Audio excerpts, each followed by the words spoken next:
katumbas na halaga ang pagkakaroon ng buo at masayang pamilya. Sila ang ating matatakbuhan sa oras ng pangangailangan. Ikaw kabarangay, kaya mo bang paulit-ulit na magpatawad para sa iyong pamilya? Dear Papa Dudut, salamat po at napili po ninyong ibahagi ang kwento na akin pong ibabahagi sa inyo ngayong araw. Araw-araw po kaming nakikinig sa Barangay Love Stories dito sa bahay sa pamamagitan ng online live streaming. Ako po si Ara, 25 years old, panganay sa dalawang magkapatid at breadwinner ng pamilya. Ako po ay half Japanese pero hindi ko nakilala kailanman kung sino ang tatay ko. Putok lang kasi ako sa buho.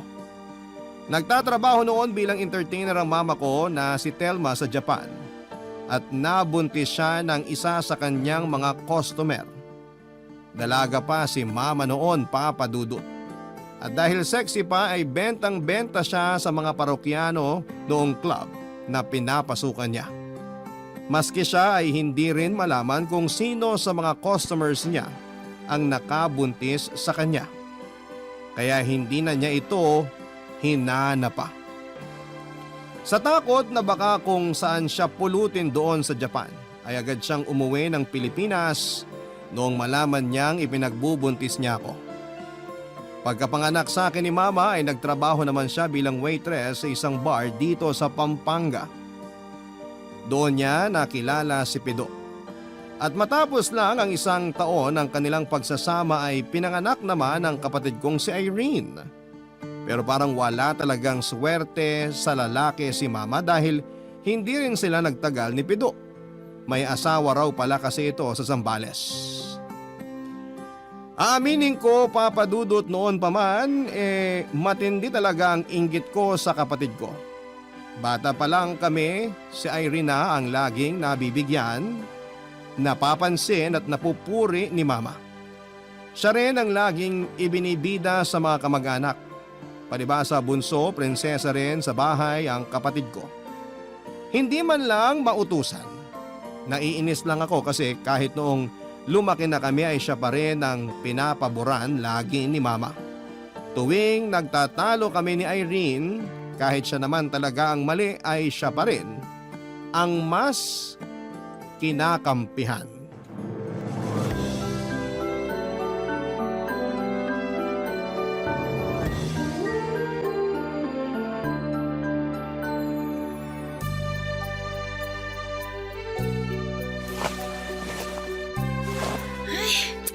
Nasaan ba yun?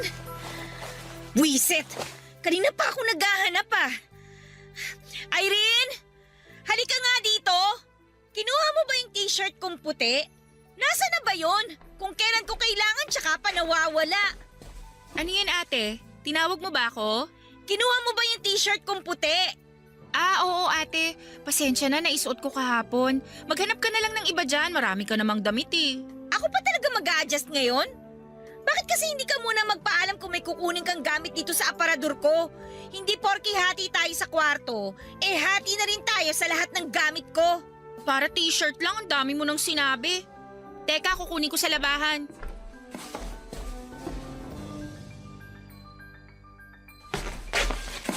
Oh, heto. Laban mo muna tapos isaksak mo sa baga mo. Ano bang nangyayari dito at sigawan kayo ng sigawan? Nagluluto ako nambubulahaw kayo. Eto kutsilyo, magsaksakan na lang kayo.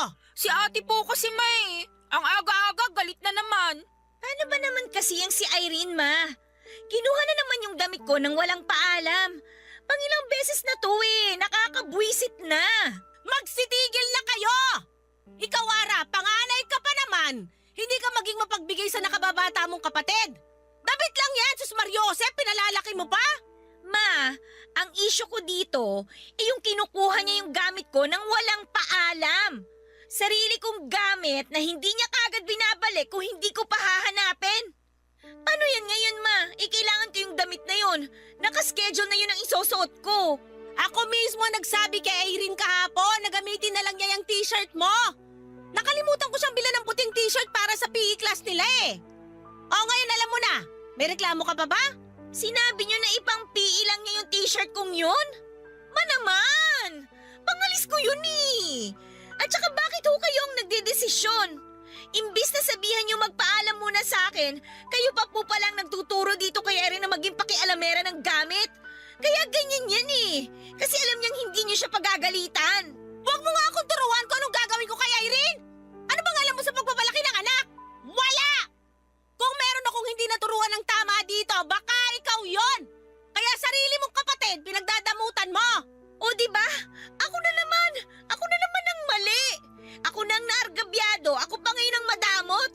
Ayos ah. Kaya eto na nga yung pinagdadamot mong t-shirt. Saksak mo sa baga mo para hindi ka putak ng putak dyan. Anong gagawin ko dito? Amoy pawis na, ang dumi pa. Paano ko to masusuot? Sige nga. Maghanap ka na lang kasi ng iba, Ara. Marami ka namang damit dyan. Akin na yung t-shirt, lalabang ko para matahimik ka na. Umalis ka na nga. Pumasok ka na sa trabaho para hindi yung ang aga-aga naririndi kami ni Mama sa'yo.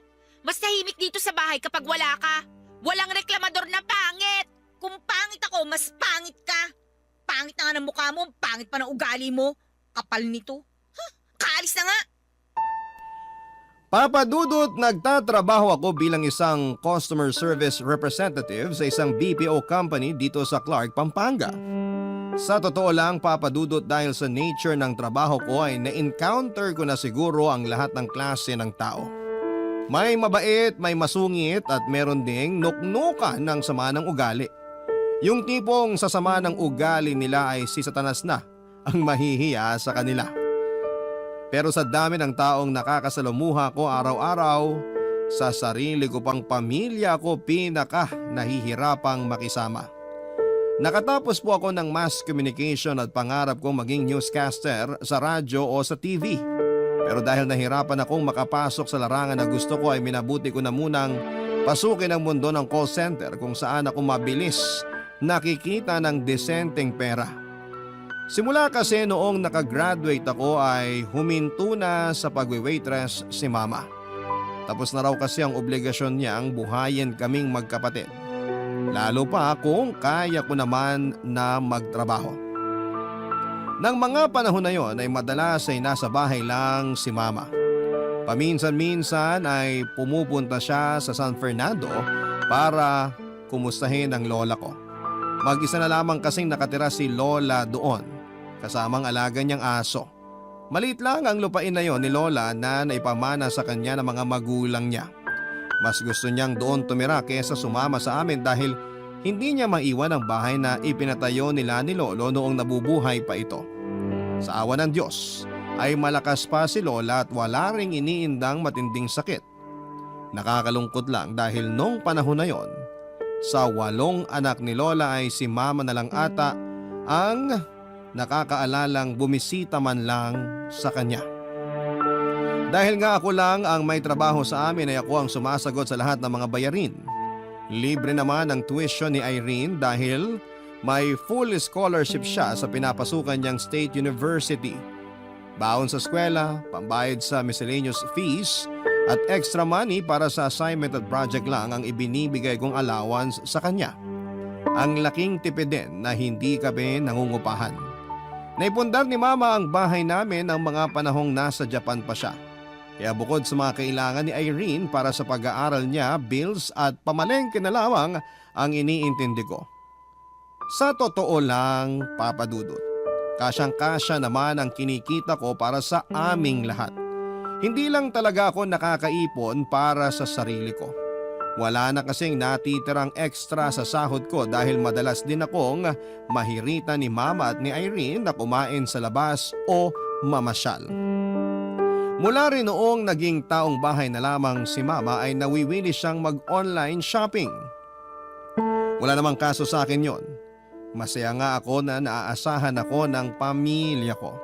Ang gusto ko rin naman na gawin ang mga bagay na yon, pero minsan ay parang nakakapagod din pala yung trabaho ka ng trabaho pero wala kang naipupundar para sa sarili mo.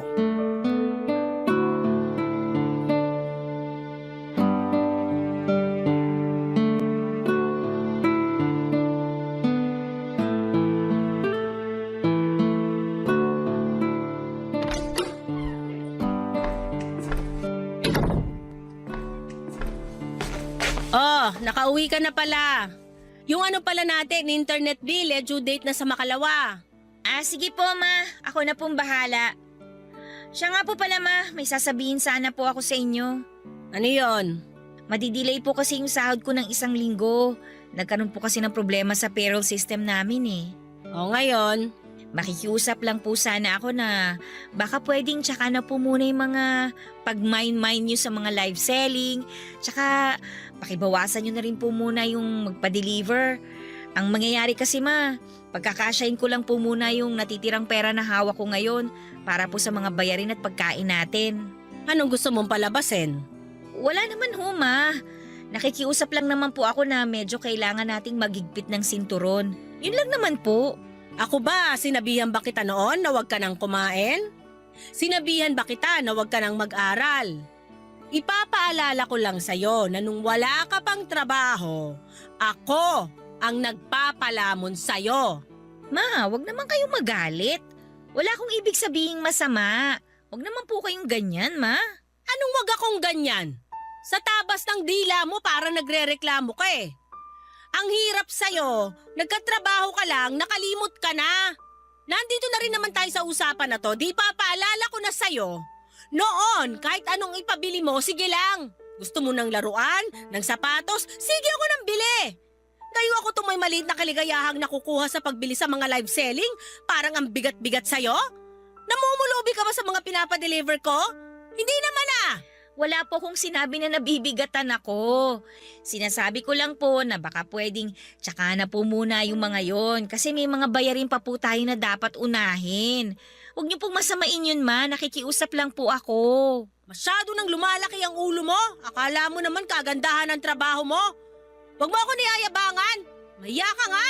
Hindi naman po ako nagyayabang. Masama po bang makiusap? Bakit niyo ba ginagawa sa akin to, ma? Halos masiraan na ako ng ulo kakaisip kung paano kita mapapasaya. Ginagawa ko naman po lahat ah. Kahit wala nang matira sa akin, makapagbigay lang ako rito sa bahay pero ni minsan, hindi pa ako nakarinig ng thank you mula sa inyo. Wala akong ginagawang tama sa paningin ninyo. Ayun, lumabas din ang totoo. Nagre-reklamo ka nga. Ano, napapagod ka? Bakit? Akala mo ba ako hindi napagod sa'yo? Kahit anong gawin ko, hindi kayo masaya. Doon ako napapagod, ma. Hindi sa pagtatrabaho. Napapagod na akong gawin ang lahat, tapos baliwala lang po sa inyo. Kung nahihirapan ka, kasalanan mo yan. Sinabi ko naman kasi sa'yo, kumuha ka ng magandang kurso para makahanap ka ng trabaho na malaki ang sahod. Hindi ka marunong makinig. Masaya ako sa kursong kinuha ko dahil pangarap ko po yun. Nag-iipon lang ako ng konti. Itutuloy ko yung pag-a-apply ko sa Manila. Wala namang pera dyan sa pangarap mo. Saka puro ka ganyan. Saan ka ba dinala niyang pangarap mo? Wala. Nga. Wala kang napala. Kesa naman sa inyo, ano bang pangarap nyo? Wala rin naman, di ba? Ang kapal na mukha mo! Huwag mo akong pinagmamalakihan! Kahit ganito lang ako, lahat ng meron kayo dahil sa akin! Ang hinihiling ko lang po sa inyo, ma. Makita nyo rin naman yung effort ko. Kahit mapasalamatan nyo man lang ako o mapansin sa lahat ng mga ginagawa ko para sa atin ni na Irene. Yun lang naman po eh. Mahirap po ba yun? Bakit ako magpapasalamat sa'yo? Anak lang kita! Utang na loob mo sa akin ang buhay mo, kaya dapat lang bumawi ka ngayon! Walang kwentang ipagpatuloy pa tong usapan na to, ma. Hindi nyo naman ako naiintindihan. Matutulog na lang ako. Ay, hindi pa tayo tapos! Bumalik ka rito! Kinakausap pa kita! Ara! Anak lang kita. Sa totoo lang, papadudot kapag nagkatalo kami ni Mama at naririnig ko sa kanya ang mga salitang yan, ay hindi na ako sumasagot. Bakit ganon? Dahil ba anak lamang ako ay wala na akong karapatang kumibo at magsalita. Lahat ng sumbat ni Mama sa akin ay kaya kong lunukin. Pero para sa akin ang pinakamasakit at iniinda ko talaga kapag pinamumukha niya na wala akong karapatang humingi sa kanya ng pangunawa at pagmamahal dahil nga sa anak lamang niya ako. Madalas ipamukha sa akin yon ni Mama, Papa Dudut, kahit nung bata pa lamang ako. Kaya tuwing nagkakasagutan kami, mas pinipili ko na lamang na magkimkim ng sama ng loob dahil baka kung ano pa ang masabi niya sa akin. Marami pa siyang sinasabi sa akin bukod sa yumayabang daw ako. Nandyan din na nagmamalaki na raw ako sa kanya at kung ano-ano pa. Noon ngang nag-aaral pa ako ay madalas kong puntahan sa bahay ang mga kaibigan ko. Siguro'y dahil ayaw ko ring tumatambay sa bahay namin pag wala akong ginagawa. Nakikita ko kung paano makisama yung mga kaibigan ko sa mga magulang nila. Ibang-iba talaga sa relasyon na meron kami ni Mama. Hindi ko lang sinasabi kahit kanino pero inggit na inggit ako sa mga taong buo ang pamilya at malapit sa mga magulang nila. Sana ganon din ako. Tanggap ko nang hindi ko na makikilala kahit kailan yung tatay ko. Pero may kirot pa rin sa puso ko kapag naiisip kong pati kami ni Mama ay madalas din na hindi magkaintindihan at halos hindi kilala ang isa't isa. Papa Dudut, hindi ko alam, parang ang laki ng tinatagong galit sa akin ni Mama. Kahit na anong subo ko na mapalapit sa kanya, ay para bang siya talaga ang kusa na lumalayo sa akin. Para bang gusto niya na may distansya kaming dalawa. Barangay Love Stories. Barangay Love Stories. Papa Dudut, kung meron mang pangarap si Mama para sa akin, yon ay kumuha ko ng kursong tourism para makapagtrabaho ako bilang isang flight stewardess. Lagi niya akong sinasabihan na magiging maganda raw ang buhay ko kapag yon ang kursong tinapos ko at makakapag-travel pa ako ng libre kahit kailan ko gusto. At higit sa lahat ay makakapag-asawa pa raw ako ng piloto o ng foreigner. Alam ko naman na maganda ang hangad ni Mama tuwing sinasabi niya yon. Hindi lang talaga maganda ang tono niya tuwing ipinamumukha niya sa akin yon.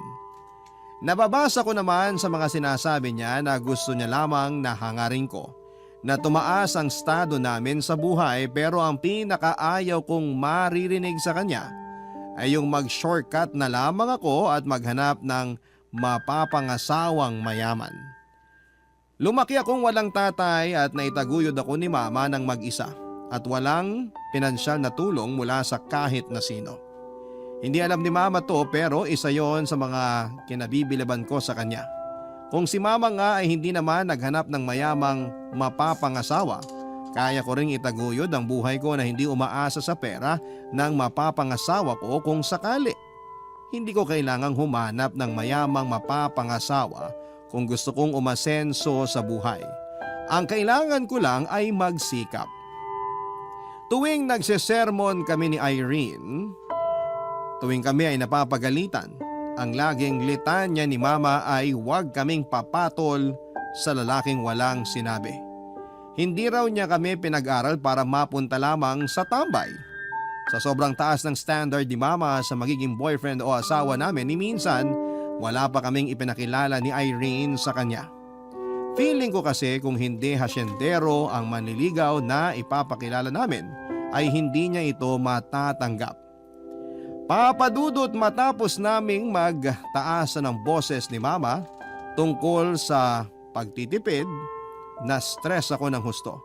Kasi alam kong negative na ang budget ko dahil ayokong magkasagutan kami ulit ni Mama ay nag-decide akong tawagan ng isang katrabaho ko, si Andrew.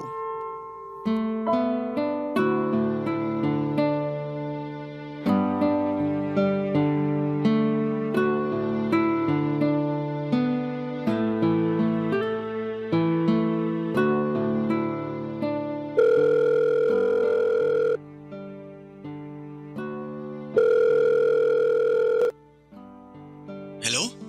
Hello? Andrew? Sino to? Si Ara to, Andrew. Sa office. Huy, Ara! Ikaw pala yan. Pasensya ka na ha. Hiningi ko lang sa katrabaho natin yung number mo. Huwag ka sana magalit. Busy ka ba? Hindi naman ako busy. Kumusta? Bakit napatawag ka ata? Sorry talaga, Andrew ha. Kakapalan ko ng mukha ko. Wala na talaga ako ibang malapitan eh. Pwede ba akong makahiram ng pera? Na-short lang kasi yung budget ko ngayon. Gawa nga nung madidelay yung sweldo natin. Oo nga pala, no? Pero issue talaga na madidelay yung sahod natin. Di bale, may extra pa naman ako. Magkano ba kailangan mo? 2,000 sana. Sure ka ba na okay lang? Baka kailangan mo yung pera ha? Ayos lang naman kung hindi mo ako mapapahiram. Ano ka ba? Sakto na may extra ako kaya ayos lang. Bank transfer ko na ba ngayon? O abot ko na lang pag nakita tayo sa office? Pasuyo na, pakitransfer mo na lang pagkatapos nating mag-usap. Text ko sa iyo bank account ko mamaya. Salamat talaga, Andrew, ha. Huwag ka mag-alala. Ibabalik ko kagad yun pagpasok ng sahod natin. Dadagdagan ko na lang ng interes para sa abala. Sus, hindi na. Ito naman, parang others. Huwag ka masyadong ma-pressure.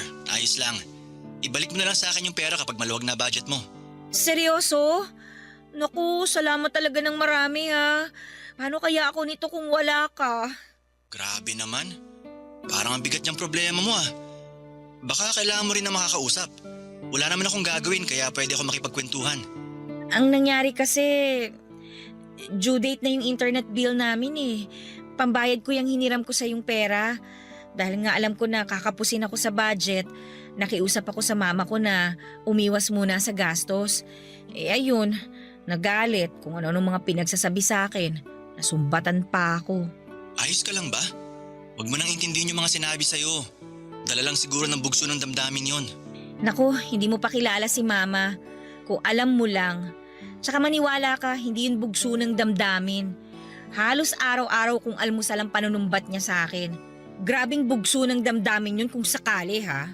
Parang samgyupsal. Unlimited. Ayos ah, komedyante ka rin pala.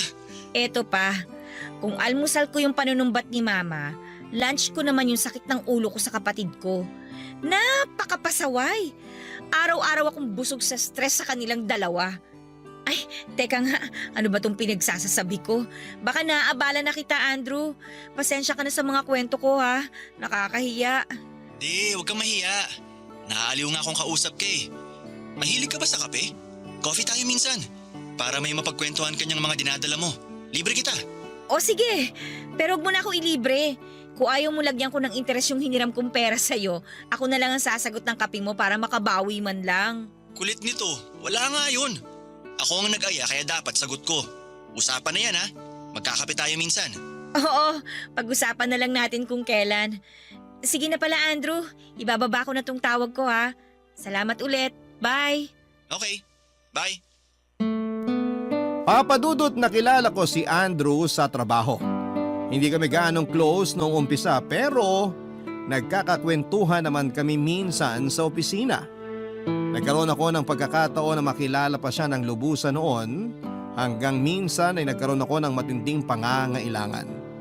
Lumabas kami ni Andrew Papadudot nagkabilang tawanan at kwentuhan.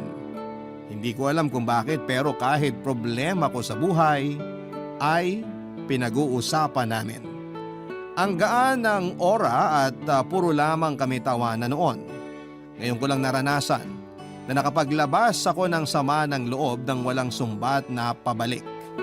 Nasundan ng coffee dates namin ni Andrew hanggang sa hindi ko na namalayan na nahulog na ang loob ko sa kanya.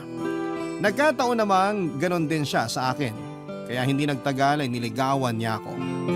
Hindi ko na pinatagal pa ang panliligaw ni Andrew at sinagot ko na rin siya kaagad dahil napakabait ni Andrew Papadudot. Kung makakakilala ka ng isang tulad niya, hindi na dapat pinalalagpas pa. Itinago ko ang relasyon namin ni Andrew. Alam ko kasi na hindi siya matatanggap ni Mama dahil gaya ko ay isa rin siyang call center agent. May mga pagkakataon na ilang araw wala sa bahay si Mama.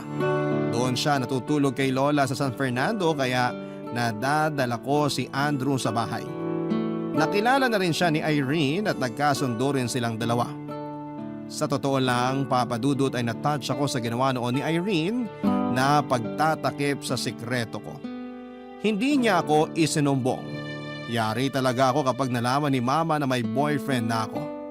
Tinanong ko rin si Irene isang beses kung bakit ginagawa niya ang malaking pabor na yon para sa akin.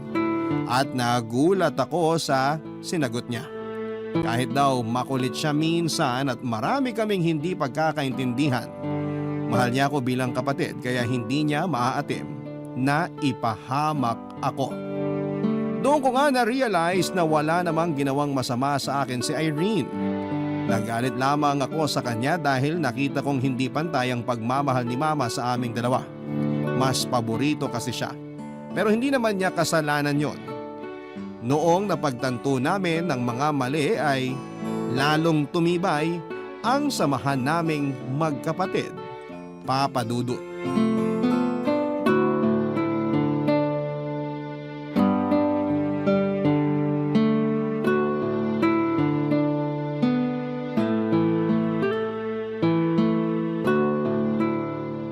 Irene, halika rito, tingnan mo to, oh.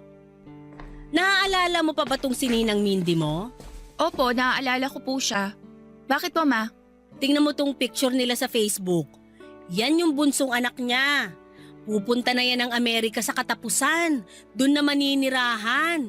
Susunod na rin yata si Ninang Mindy mo pagkatapos ng 1 buwan. Ah, talaga po? Ayos pala eh. Mabuti para sa kanila. Ang galing, no? Asenso na ang ninang mo, Irene. Baka mapadalan ka pa nun ng dollar sa Pasko. Ito talaga si Mama, padala agad na sa isip. Nakakahiyo. Ikakasal na raw pala yung anak niya, kaya pupunta ng Amerika. Nakakagulat naman, ang bilis. Oh, ano nakakagulat doon?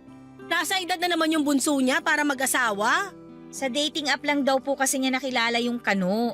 Tapos 2 buwan pa lang silang nag-uusap sa video call. Kasal kagad? Di ba parang nakakatakot yun? Oo nga, no? Paano pala kung may asawa yung lalaki? Eh buti sana kung ganun lang. Paano kung serial killer pala yun? Ewan ko ha, pero nakakatakot yung ganung setup.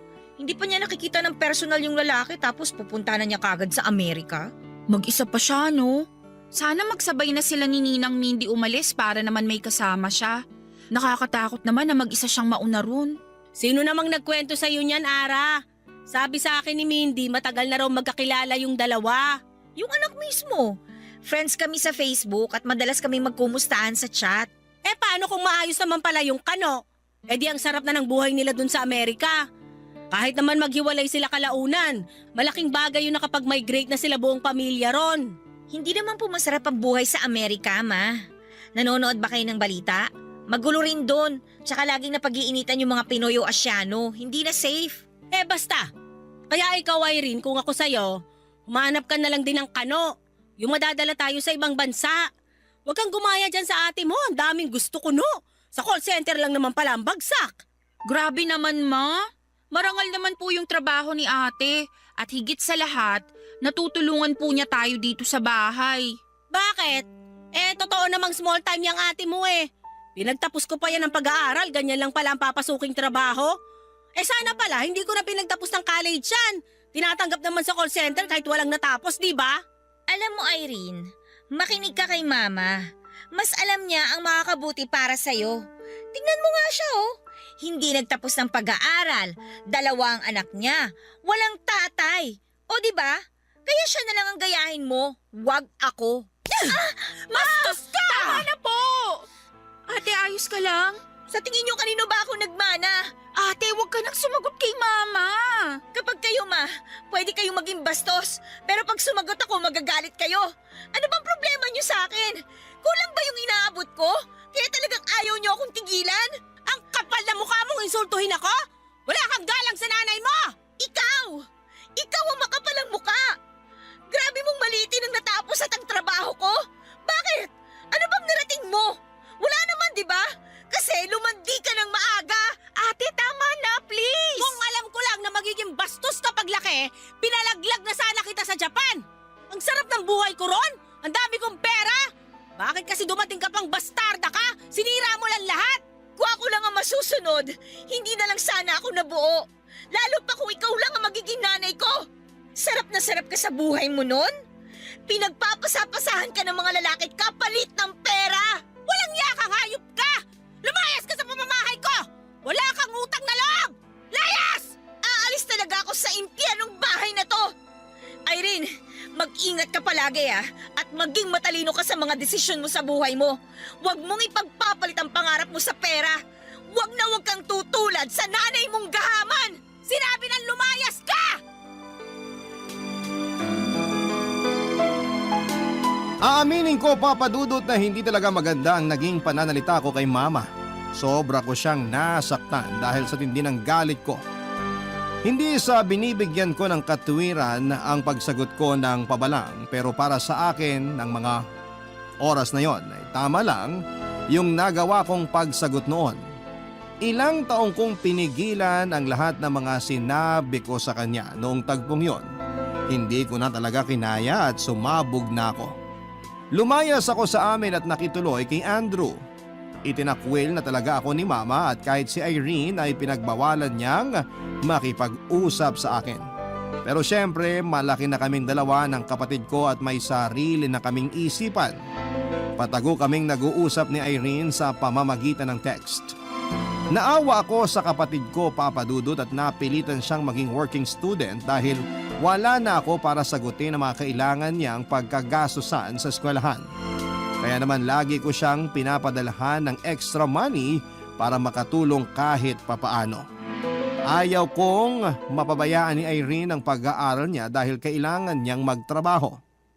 Ang sabi ko na lamang ay huwag niyang babanggitin kay Mama na inaabutan ko siya ng pera dahil paniguradong magagalit si Mama at hindi siya papayag na patuloy na tumanggap ng tulong sa Irene na magmumula sa sarili kong bulsa.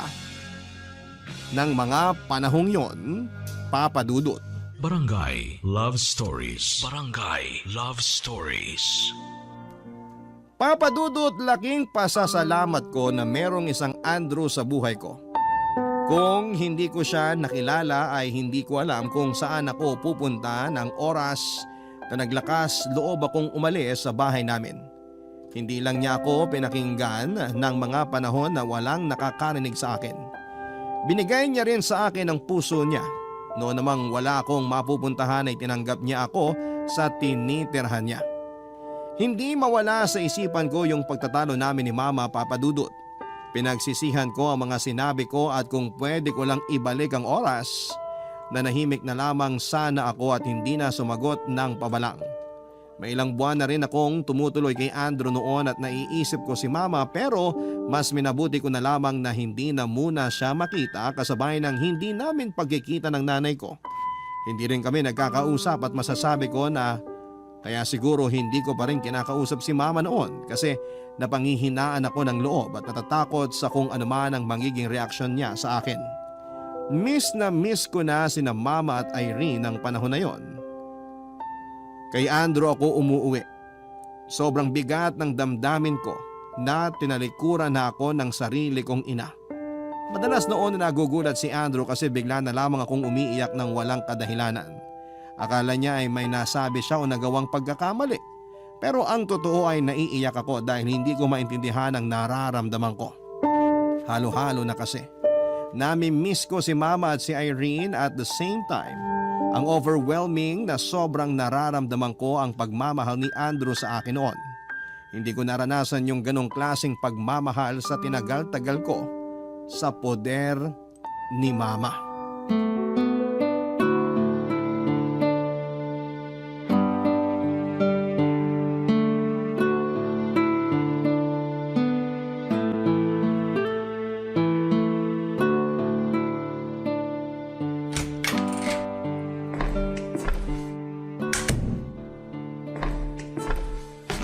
Mahal, sorry ang tagal ko bago nakauwi ah. Medyo traffic kasi. Oh, nandiyan ka na pala. Gutom ka na ba? Mag-ibihis lang ako tapos bibilisan ko na magluto. Nakapagluto na ako. Wow, ikaw ang nagluto? Anong meron at sinisipag ka yata? Bakit? Nagluluto naman ako ah. Napatikim ko na sa yung menudo ko, di ba? Oo nga, pero ako kasi ang laging nagluluto ng dinner natin eh. Kaya nagulat lang ako na biglang ikaw yung nagluto ngayon. Siyempre, special ang araw na to para sa ating dalawa. Sakto, nakapaghain na ako. Special? May nakalimutan ba ako? Katatapos lang ng monthsary natin, di ba? Basta, tara na, kumain na tayo. Lika na rito sa mesa, maupo ka na. Salamat. Mahal, oo nga pala. Anong plano mo? Hindi ka na ba talaga uuwi sa inyo para mag-sorry sa mama mo? Sa totoo lang, lagi ko ngang iniisip yan. Kung ano bang dapat kong gawin. Gusto ko na talaga makausap si mama eh. Pero hindi ko alam kung anong magiging reaksyon niya. Tara, umuwi tayo sa inyo. Sasamahan kita para makausap mo na ang mama mo. Para masabi ko rin sa kanya yung plano nating magpakasal. Ha? Planong ano? Anong sabi mo? Ara, will you marry me? Teka, nagpa-propose ka ba? Bakit wala man lang sing-sing? Sino nagsabing wala? Eto oh. Ara, mahal. Sa pangalawang pagkakataon, itatanong ko ulit. Will you marry me? Yes! Oo naman! I will marry you! Kaya pala parang may nararamdaman akong iba sa'yo nitong mga nakaraang araw May pinaplano ka palang gawin. O ayan, may dahilan ka na para umuwi. Huwag kang mag-alala, mahal ko. Sasamahan kita sa kahit anong harapin nating pagsubok sa buhay. Hindi kita pababayaan. Hindi lang ngayon, hanggang sa tumanda na tayong dalawa. Hindi kita hahayaang mag-isa. Kahit ano pang masabi sa'yo ng mama mo, kailangan nating harapin yun pareho. Nanay mo pa rin siya. At bilang respeto, kailangan niyang malaman na magpapakasal na tayo. Salamat sa lahat, Andrew Mahal na mahal kita. Mahal na mahal din kita, Ara ko. O sige, umuwi tayo sa amin. Harapin natin si Mama.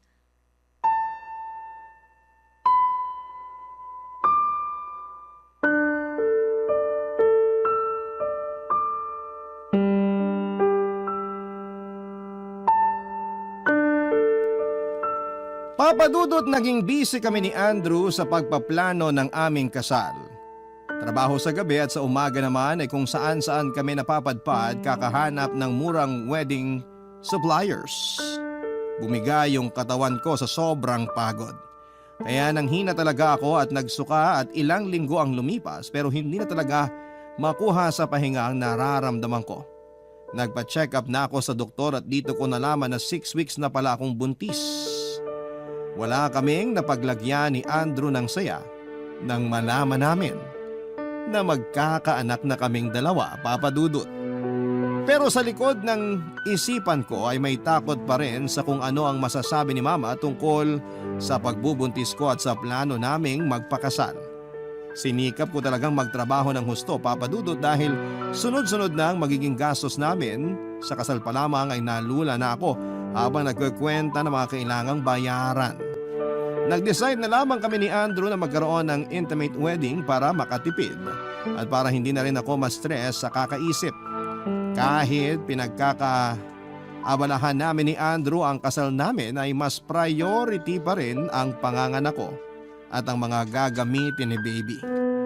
Pero bigla akong dinugo at isinugod sa ospital. Akala ko talaga noon ay mawawala na sa amin ang anghel namin ni Andrew. Mabuti na lamang at hindi pa huli ang lahat. Naagapan at nabuhay pa rin ang sanggol sa loob ng aking sinapupunan. Inabisuhan ako ng doktor na magpahinga na lamang muna sa bahay dahil masela ng pagbubuntis ko. Kaya kahit kailangang makaipon, pansamantala muna akong tumigil sa pagtatrabaho.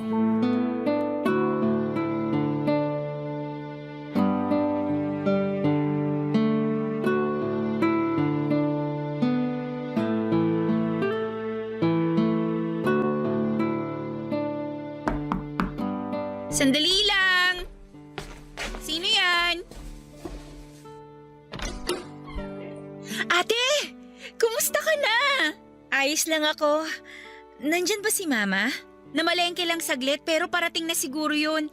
Halika, tara muna dito sa loob. Kumusta ka, Irene? Hindi ka ba nahihirapang pagsabayin ng trabaho at pag-aaral? Baka mamaya bagsak ang mga grades mo, Ayos lang naman. Okay lang grades ko. Hindi ko pinapabayaan lalo na ngayon na graduating na ako. Mabuti naman. Si Mama, kumusta? Ayos lang. Ganun pa rin. Oh, ayan na pala si Mama. Ma, akin na po yung pinamili nyo. Ako na pong mag-aayos ng mga yan. O Ara, anong ginagawa mo rito? At sino yung kasama mo?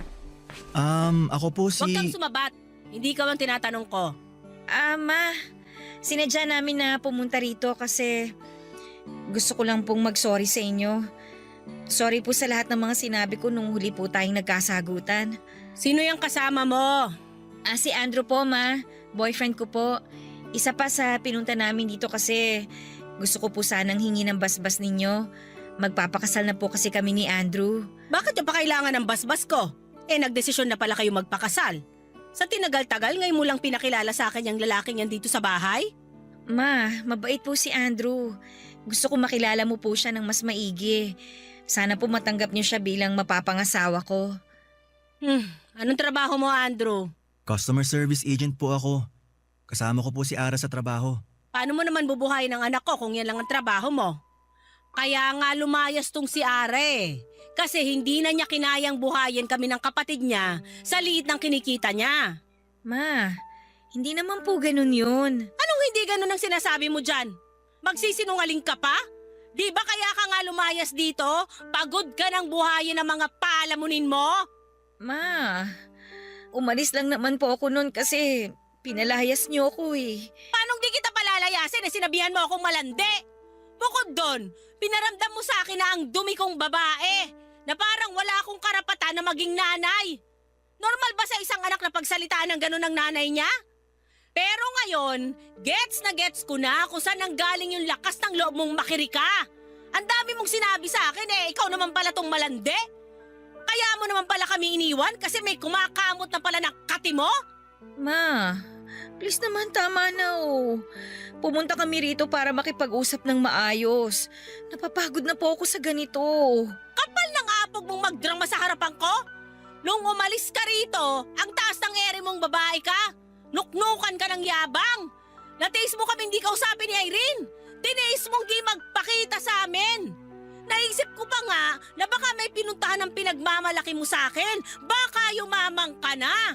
Akala ko, ngayong di mo na kami sinusuportahan ng kapatid mo, malayo na ang mararating mo kasi nga wala ka ng pinapalamon. Akala ko makakapag-ipon ka at magiging big time ka na. Pero ano to? Magpapakasal ka sa pareho mo ring pipiktsugin? Ma, hindi naman po lahat ng bagay sa mundo sa pera lang po umiikot. Mas naramdaman ko po kay Andrew yung tinatawag na pagmamahal kaysa sa inyo na sarili kong ina na nakasama ko ng matagal. Lahat lang kasi sa inyo pera, pera, pera. Kapag naghihirap na kayo, kapag wala na kayong makain, tingnan ko lang kung hanggang saan kadadali ng pagmamahal na yan. Tingnan ko lang kung mabuhay kayo niyan. Mas importante pa sa inyo yung sinasabi niyong pera kaysa sa sarili ninyong anak. Hindi niyo ako matanggap kasi hindi ko natupad ang mga pangarap niyo. Hindi ko kasi nagawa yung pangarap niyo na yumaman o makapag-asawa ako ng foreigner. Hindi niyo ako matanggap kasi hindi ako nakapag-asawa ng milyonaryo. Kapag kailangan niyo ng kasama na mag-aalaga sa inyo pag nakaratay na kayo, sana lang may mapala kayo sa pera na sinasabi ninyo. Umalis ka na! Wala kang karapatang pagtaasan ako ng boses sa sarili kong pamamahay! Umalis ka na kung ayaw mong kalad ka rin kita palabas! Kumalma lang ho kayo. Pakiusap, sabihin niyo na ang lahat. Huwag niyo lang pong sasaktan si Ara. Buntis ako, Ma. Kaya pala gusto mong bumalik ngayon dito! Kasi buntis ka! Hindi ko kayo matatanggap nitong boyfriend mong bano! At wala rin akong pakialam dyan sa magiging anak nyo! Umalis ka na! Ayaw ko na makita yung pagmumukha mo dito sa bahay ko!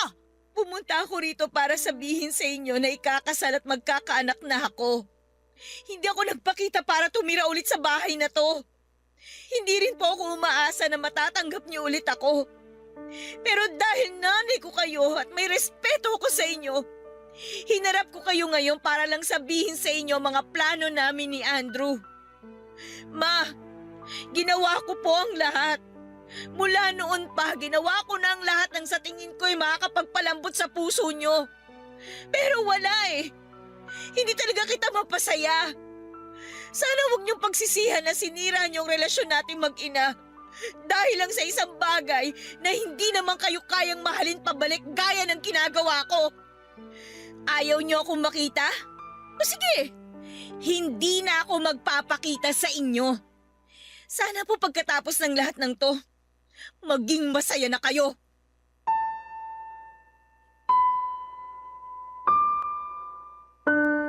Papadudot hanggang sa dulo ay naging matigas si Mama. Hindi niya ako pinatawad noong hinarap namin siya ni Andrew. Hindi ko na rin ipinagpilitan ang sarili ko at walang anak ang dapat na ipagsiksikan ng sarili niya sa masikip na puso ng kanyang ina. Napagod na akong makipagkompetensya sa lahat ng bagay na mas importante kesa sa akin na sarili niyang anak. Umalis po kami ni Andrew at mula noon ay hindi na kami nagpakitang muli sa bahay. Tinanggap ko nang hanggang doon na lamang siguro ang kwento naming mag-ina. Kailangan ko rin ang katahimikan at peace of mind, Papa Dudut. Lalo pat may anak na rin ako ngayon na deserving na magkaroon ng malusog at masayang ina. Si Mama mukhang masarap naman ang tulog niya gabi-gabi kahit na ganito ang sitwasyon namin. Ito ang gusto niya kaya magiging masunuring anak na lamang ako at ako na ang lalayo. Isang taon na ang nakakalipas at wala talaga kaming naging pag-uusap. Kinukumusta ko pa rin siya paminsan-minsan kay Irene at nakagraduate na nga pala ang kapatid ko at manager na siya ngayon sa isang hotel. Ikinasal na kami ni Andrew at masaya naman kaming dalawa. May naiyahain kami sa mesa at meron ding gatas at diaper ang anak namin. Kontento naman kami sa ganitong klase ng buhay. Kung merong mang magandang naidulot sa akin ng mga experiences ko, yun siguro yung natuto akong pahalagahan ng anak ko, Papa Dudut. Hindi ko hahayaang mangyari sa kanya ang mga nangyari sa aming dalawa ni Mama. Ngayon ay nagbago na ang list of priorities ko sa buhay. Kung dati, pangarap ng mama ko ang pinakaimportante para sa akin ay sumunod ang trabaho ko. Ngayon ay wala na akong ibang priority kundi mahalin ang baby girl namin ni Andrew. Sa totoo lang, bago pa yung araw na huling nagkasagutan kami ni Mama ay pinatawad ko na siya. Papa Dudut, walang galit na nararamdaman ang puso ko sa kanya. Nami-miss ko nga siya lagi. Pero sa ngayon siguro ay mabuti nang ganito na muna kami at hindi ko naman isinasara ang puso ko. Umaasa po ako balang araw na matatanggap niya ako ulit. Dahil sa kabila ng lahat ay mahal na mahal ko pa rin ang mama ko. At hindi yon magbabago. Bago pala ako magtapos ay gusto ko lang kunin ang pagkakataon na ito na batiin ang mama ko. Malamang ay nakikinig siya sa inyo ngayon, Papa Dudut. Shout out sa iyo, Ma, and I miss you at mahal na mahal kita. Bati na po tayo. Gusto ka nang makilala ng apo mo. Maraming salamat po sa pagkakataon na ipinagkaloob ng Barangay Love Story sa akin na matampok ang kwento ng aking buhay, pag-ibig at pag-asa. Nawa ay patuloy pong maging tulay ang Barangay LS sa mga taong tulad ko na nagbabaka sakali na maglabas ng saloobin. Number 1 kayo sa puso ko. Maraming salamat po sa lahat. Ang inyo pong forever kapuso at kabarangay, Ara. Nagustuhan ng iyong napakinggan? Ituloy yan via live stream sa www.gmanetwork.com/radio. Barangay LS 97.1